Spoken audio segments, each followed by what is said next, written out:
Assalamualaikum warahmatullahi wabarakatuh. Alhamdulillahirabbil alamin wa bihi nasta'in ala umuri dunya waddin. Asyhadu an la ilaha illallah wahdahu la syarikalah wa asyhadu anna Muhammadan abduhu wa rasuluhu alladzi la nabiyya ba'dah. Salawatu Rabbi wa salamuhu wa barakatuhu alaih wa ala alihi wa sahbihi ajma'in amma ba'du. Kaum muslimin wal muslimat rahimani wa rahimakumullah. Alhamdulillah, di pagi hari ini kita kembali melanjutkan kajian akidah. Dan kita sekarang masih dalam pembahasan iman kepada kitab-kitab Allah. Ya. Sebelumnya telah kita bahas bahwa beriman kepada kitab-kitab Allah seperti At-Taurat, Zabur, Injil, Al-Quran, dan yang lainnya, jika kita tahu atau mengetahui nama dari kitab-kitab tersebut, maka wajib kita imani secara terperinci. Namun, jika kita tidak mengetahui, tidak tahu dari nama-nama kitab tersebut, maka kita imani secara global. Kemudian beliau di sini mengatakan, Syekh bin Baz rahimahullahu taala mengatakan bahwa wa huwal muhaiminu 'alaiha al-musaddaqu laha. Jadi Al-Qur'an itu pemelihara, menjaga, kemudian wal musaddiq, yang membenarkan. Wa huwa alladhi yajibu ala jami'il ummati ittiba'uhu, dan wajib bagi seluruh umat manusia untuk mengikutinya, mengikuti ajaran Al-Quran, mulai dari perintah yang harus dikerjakan, rambu-rambu berupa larangan-larangan harus ditinggalkan.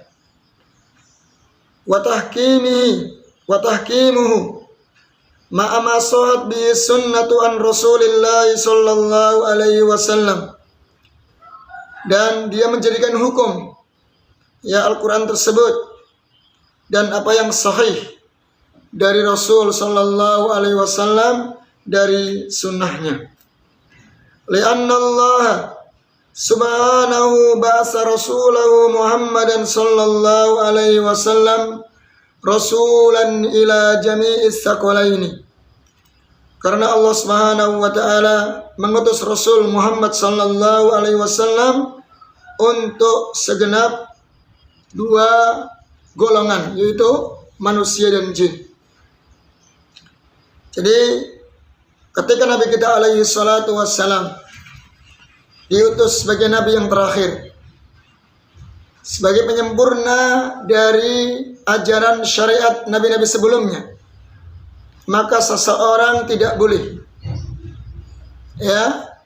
mengambil syariat melainkan syariat yang dibawa oleh Rasul sallallahu alaihi wasallam. Maka seseorang dilarang membuat ajaran atau mengikuti ajaran dari selain ajaran Nabi kita alaihi salatu wassalam. Inilah yang disebut dengan Islam, secara khusus. Setelah Nabi kita alaihi salatu wassalam, ketika Allah turunkan kepada beliau Alkitab, yaitu Al-Quran, kemudian beliau menjadi Nabi yang terakhir, menyempurnakan dari Nabi-Nabi sebelumnya, maka tidak ada syariat melainkan wajib mengikuti syariat yang dibawa oleh beliau. dan wajib mengikuti ajaran yang dibawa oleh Rasulullah SAW. dan wajib menjadikan agama Islam sebagai agama satu-satunya yang benar.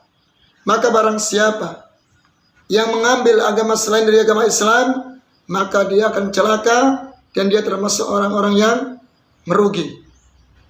Wa may yabtaghi ghairal islami dinan falan yuqbala min wa huwa fil akhirati minal khasirin. Maka barang siapa yang menjadikan agama atau mencari agama selain dari agama Islam, maka kata Allah, falan yuqbala min, maka tidak diterima ya ajaran tersebut atau agama tersebut, dan dia termasuk di akhirat menjadi orang-orang yang merugi. Kemudian wa anzala alaihi hadzal qur'ana, kemudian Allah turunkan kepada beliau Al-Qur'an, liyahkuma bihi bainahum, agar menjadikan hukum di tengah-tengah mereka. Jadi Al-Qur'an dijadikan dustur, undang-undang yang landasan hukum untuk kaum muslimin. Di sana ada hukum qisas, hukum rajam bagi yang berzina, hukum qisas bagi yang membunuh, potong tangan bagi yang mencuri, dan yang lain sebagainya. Ya, hendaknya jadikan apa? Undang-undang. Jadikan hukum di tengah-tengah manusia. Wa ja'alahu shifaan lima fis sudur. Dan Allah Subhanahu wa taala menjadikan Al-Qur'an sebagai obat yang ada di dalam dada-dada manusia atau hati-hati manusia. Jadi teman-teman, kalau merasa galau, sedang dirundung masalah, ya, atau stres, maka ambil air wudhu dan bacalah Al-Quran. Insya Allah sebagai obat penenang jiwa dikala kita sedang ditimpa kesedihan, ya, itu menjadi obat. Wa tibyanan likulli syai', dan sebagai penjelas segala sesuatu. Wa hudaw wa rahmatan lil mu'minin, dan sebagai huda, sebagai petunjuk dan rahmat untuk segenap kaum muslimin. Ya. Jadi Al-Qur'an ya diturunkan kepada Rasul SAW, ini menjadi rahmat untuk segenap kaum muslimin. Sebagai bentuk kasih sayang Allah Subhanahu wa taala kepada hamba-hambanya. Ya. Karena dengan Al-Quran inilah seseorang akan tahu bagaimana jalan hidup, apa yang harus dia jalani di dunia ini, ya, dari ibadah kepada Allah Subhanahu wa taala, kemudian aturan-aturan yang harus dia lakukan untuk menjadi hamba Allah yang beriman dan bertakwa. Al-Quran telah menjelaskannya.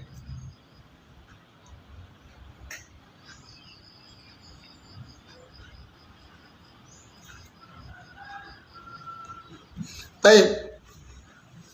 Sekarang di sini kama qala ta'ala, sebagaimana Allah berfirman, wa hadza kitabun anzalnahu mubarakun fattabi'uhu wattaqu la'allakum turhamun. Dan inilah kitab, yaitu Al-Quran, yang kami turunkan kepada Muhammad sallallahu alaihi wasallam, yang penuh dengan keberkahan.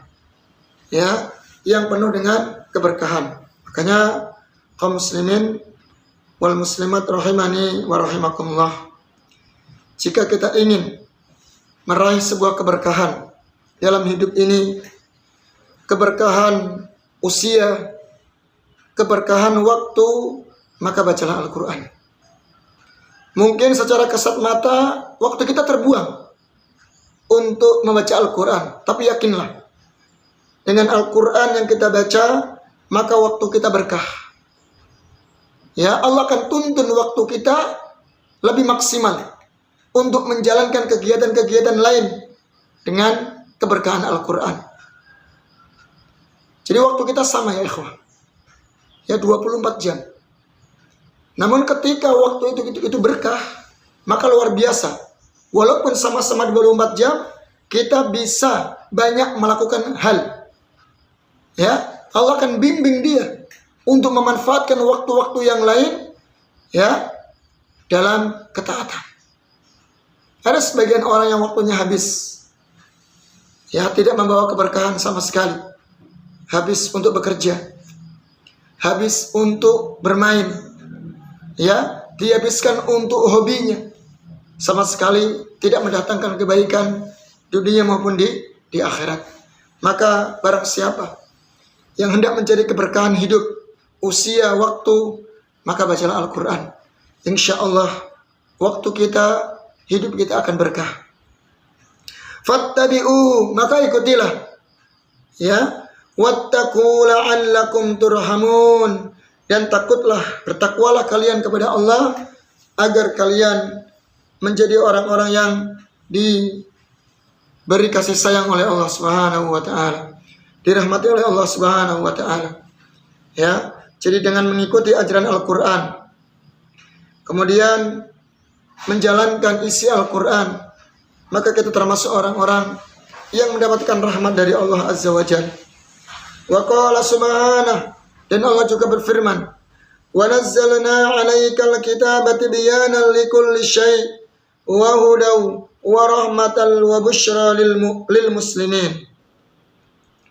Dan kami telah menurunkan kepadamu wahai Muhammad Alkitab, yaitu Al-Qur'an, sebagai penjelas segala sesuatu, ya, menjelaskan segala sesuatu apa yang dibutuhkan oleh manusia, ya, terkait masalah hukum-hukum pernikahan, ya, terkait masalah talak, masalah iddah, ya, masalah muamalah, masalah berakidah, ya, beragama yang benar, itu dijelaskan dalam Al-Qur'an.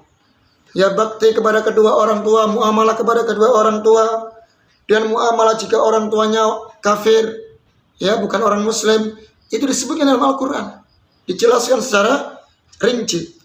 Wa huda, dan sebagai petunjuk, wa rahmah, kasih sayang, wa busyra, sebagai kabar gembira, lil muslimin, bagi orang-orang yang muslim.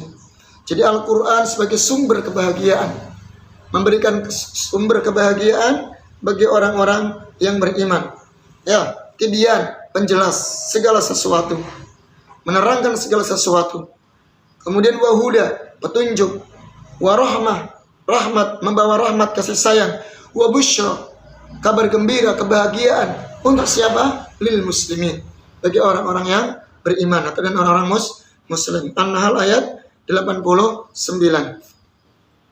Wa qala ta'ala, dan Allah berfirman, qul ya ayyuhan nasu inni rasulullah ilaikum. Katakanlah wahai Muhammad, wahai sekalian manusia, sesungguhnya aku adalah utusan Allah untuk kalian, jami'an, semuanya. Ya, jadi Nabi kita alaihi salatu wassalam tidak hanya diutus untuk bangsa Arab, tapi seluruh manusia, mau yang tinggal di Eropa, mau yang tinggal di Asia, mau yang tinggal di Afrika, wajib mengikuti ajaran Rasul sallallahu alaihi wasallam. Karena Allah berfirman, ya ayyuhan nasu inni rasulullah ilaikum jami'an. Saya adalah utusan Allah untuk kalian semuanya, tak terkecuali. Nah, jadi ini bantahan kepada orang-orang yang menganggap bahwa Nabi Muhammad itu hanya utusan untuk bangsa Arab. Ini keliru. Ya, untuk semuanya. Wajib seluruh manusia, dimanapun dia berada, dimanapun apapun sukunya, apapun warna kulitnya, apapun rasnya, wajib mengikuti ajaran yang dibawa oleh Rasul sallallahu alaihi wasallam, dan meyakini bahwa Rasul sallallahu alaihi wasallam sebagai utusan Allah Azza wa Jalla.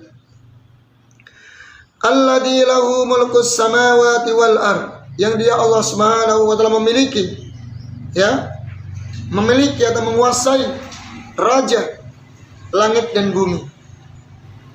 La ilaha illahu, tidak ada sesembahan yang hak disembah melainkan Dia Allah.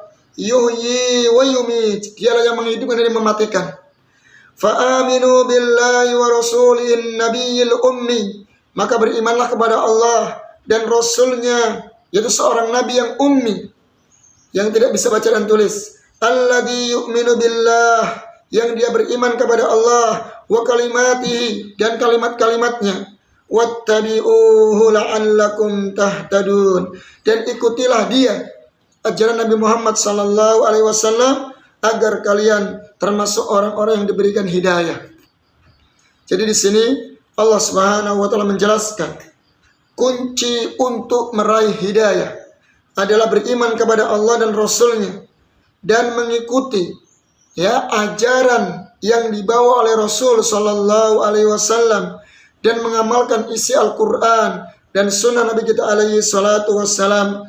Maka dengan itu semuanya la'allakum tahtadun, kalian akan mendapatkan petunjuk. Al-A'raf ayat 158. Wal ayatu fi hadzal ma'na katsiratan, dan ayat-ayat yang terkait dengan makna ini sangat banyak sekali. Jadi terkait keistimewaan kitab Al-Qur'an, kitab suci Al-Qur'an itu banyak sekali. Maka sini kami akan ringkaskan. Yang pertama, keistimewaan atau hikmah diturunkan Al-Qur'an, kitab Allah Subhanahu wa taala untuk segenap manusia. Yang pertama, sebagai sumber kasih sayang Allah kepada umat manusia. Karena Allah paling tahu mana yang terbaik untuk manusia. Allah turunkan kitab-kitab suci tersebut sebagai hukum yang terbaik untuk mereka. Perhatikan. Allah menciptakan kita. Kemudian Allah Subhanahu wa taala turunkan atau utus seorang rasul. Kemudian rasul tersebut Allah turunkan kepadanya kitab Al-Qur'an. Sebagai apa? Pedoman hidup, undang-undang yang terbaik untuk manusia. Ini menunjukkan kasih sayang Allah kepada hambanya. Artinya Allah Subhanahu wa taala tidak membiarkan begitu saja. Ada aturan yang harus dia jalankan agar selamat di dunia dan di akhirat. Terus bagaimana barometer agar tahu aturan tersebut? Yaitu dengan kitab suci Al-Quran yang Allah turunkan kepada Nabi Muhammad sallallahu alaihi wasallam. Allah berikan yang terbaik untuk hambanya. Allah berikan aturan yang terbaik untuk hambanya, yaitu dengan Al-Quran. Kemudian yang kedua, tadi kita jelaskan juga bahwasanya kitab suci Al-Quran itu sumber kebahagiaan di dunia dan di akhirat. Bahkan Allah berfirman, "Wa man a'rada an dzikri fa inna lahu ma'isyatan dhanka." Barang siapa yang berpaling dari Al-Quran, dari peringatanku yaitu dari Al-Quran, maka dia akan mendapatkan kehidupan yang sempit, yang menyengsarakan. Ma'isyatan dhanka. Setiap orang yang berpaling dari Al-Quran, dari kitab suci Al-Quran, maka hidupnya akan sempit, akan sesak. Itu hikmah Allah Subhanahu wa taala menurunkan Al-Quran sebagai sumber kebahagiaan bagi manusia di dunia dan di akhirat. Kemudian di antaranya juga